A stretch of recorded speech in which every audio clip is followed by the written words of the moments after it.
The Portland Trail Blazers have had a rough season so far, after CJ McCollum started the season off at an MVP level, and if not that, then definitely All-Star level, and this could have been his first year as an All-Star, but he got injured.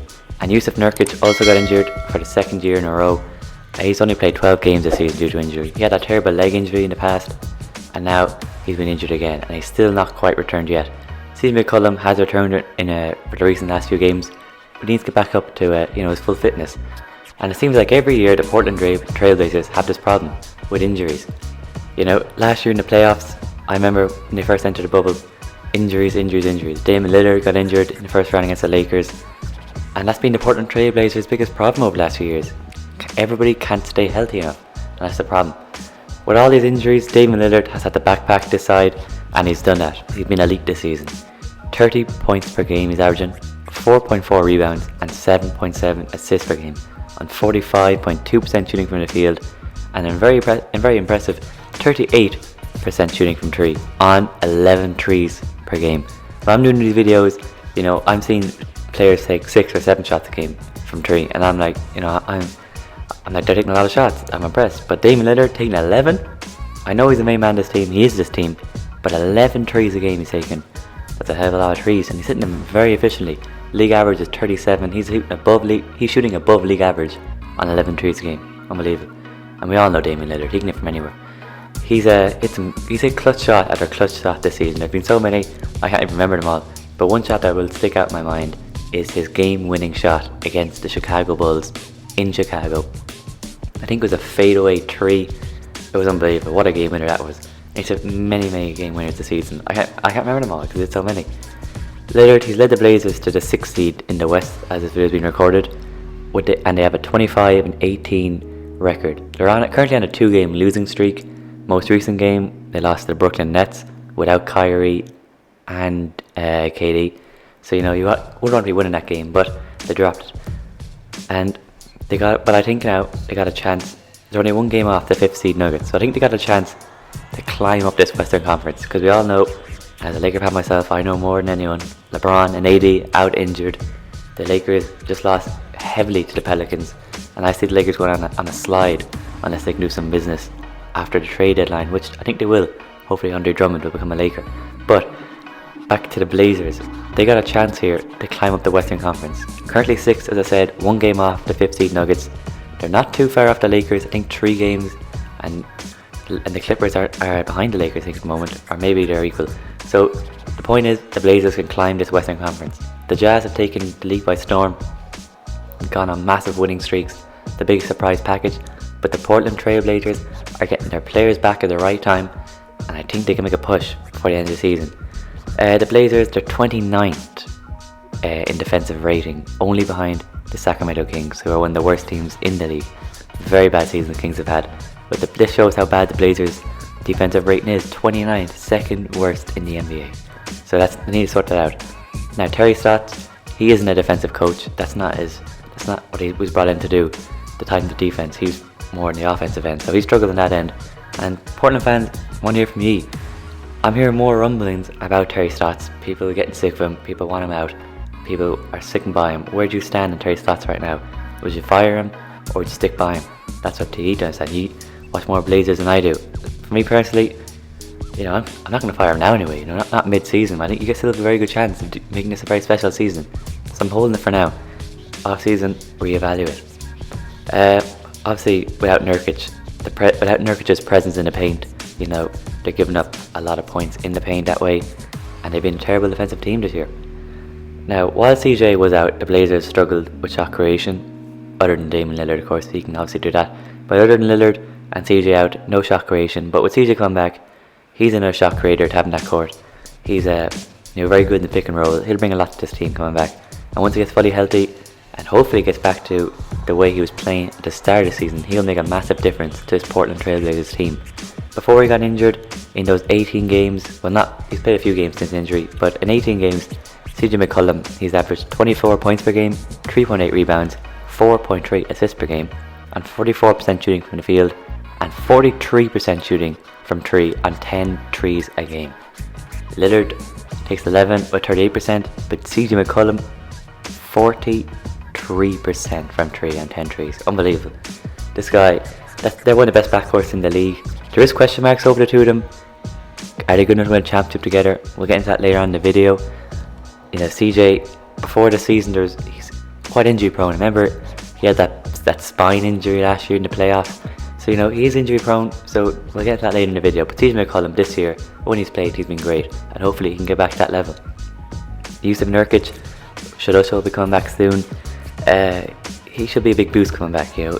He's a very good on both ends of the court. He'll be a big presence in both paints. He can, he can score in and around the rim, which they've struggled to do while he was out. And he's also capable of blocking shots. Last year, he averaged 2 blocks per game. So he can, rim protector, a presence in the paint, and that's what the Blazers need. This year, in only 12 games, Nurkic has averaged 10 points per game, 7.7 boards, and 49% shooting from the field. So Nurkic, he'll be back soon enough. He'll need a few games to get back into his rhythm. But once he's fit and firing and playing well, staying injury free, he's a great player to have on your team. And Kanter has been a great pickup this offseason and a great replacement for Jusuf Nurkic.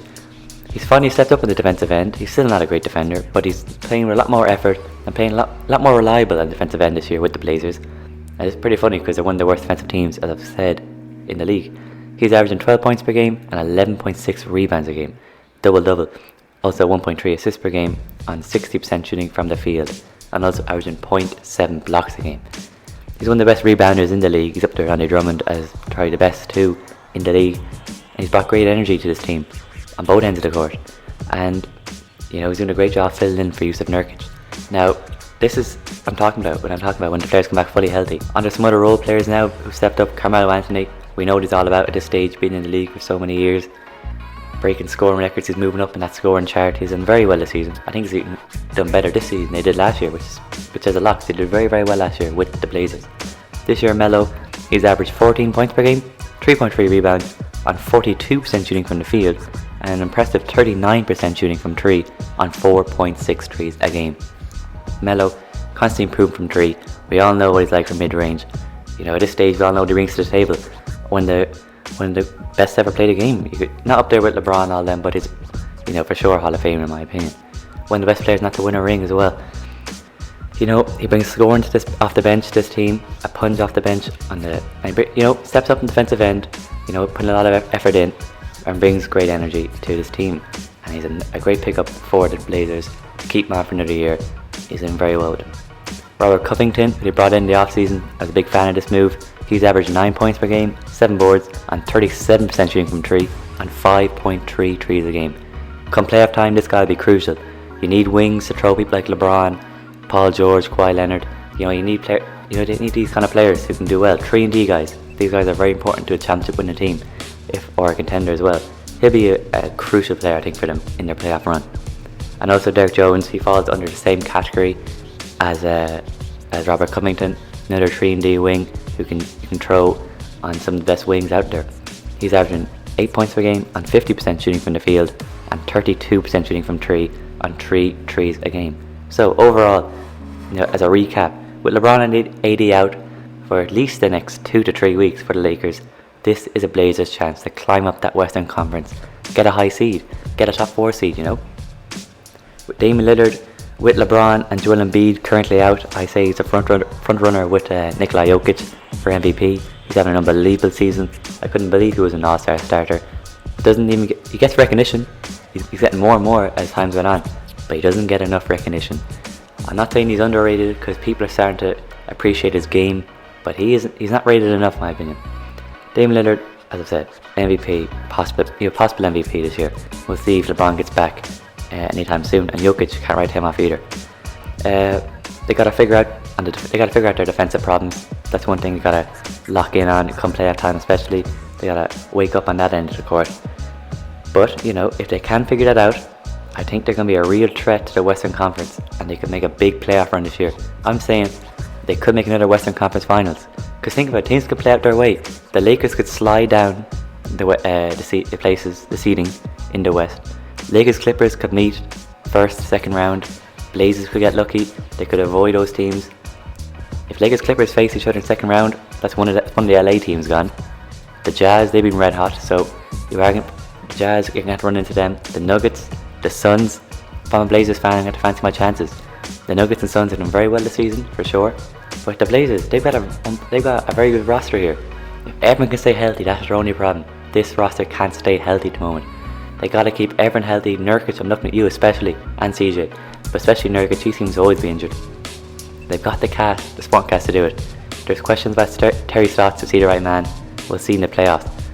And the Blazers, they brought in Norman Powell at the trade deadline for Gary Trent Jr., which I thought was a strange move because Gary Trent Jr.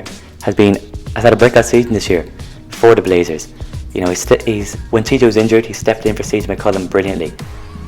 He's had a very good season, averaging 15 points per game and 40% shooting from three and 7.5 threes a game. And he brought defense and offense. And the Blazers need defense, as I've said in this video. They're 29th in defensive ranking. So what did they do? They brought in an offensive upgrade but a defensive downgrade in Norman Powell from the Raptors, who's averaging, I think, 19-20 points per game and 44% shooting from three. Is that really an upgrade? I don't know.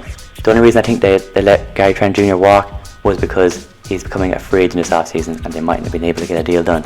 That was a strange move for me, in my opinion. This Blazers team have got not a championship window, but they can make a big push for the playoffs this year. Western Conference Finals I'd be aiming for with this team. Maybe I'm overrating them, maybe I'm overhyping them, but I can see them making a good playoff run this year, especially if the Lakers continue to slide down the ceiling. This is their chance. They've got prime Damian Lillard, prime CJ. You got a great supporting cast, as I keep saying. So maybe this could be the year that they make a big playoff push in the Western Conference at the very least. Anyway guys, that's the video. Tell me, do you agree or disagree? Do you think I'm overrating the Blazers? Think they won't get out of the first round, or maybe a second round exit? Who knows? But anyway guys, thanks for watching. Make sure to like the video, subscribe if you're new, and turn on notifications because we have at least 3 videos coming out a week. So stay notified, don't miss them. Thanks for watching guys, and with all that said, I'm out of here.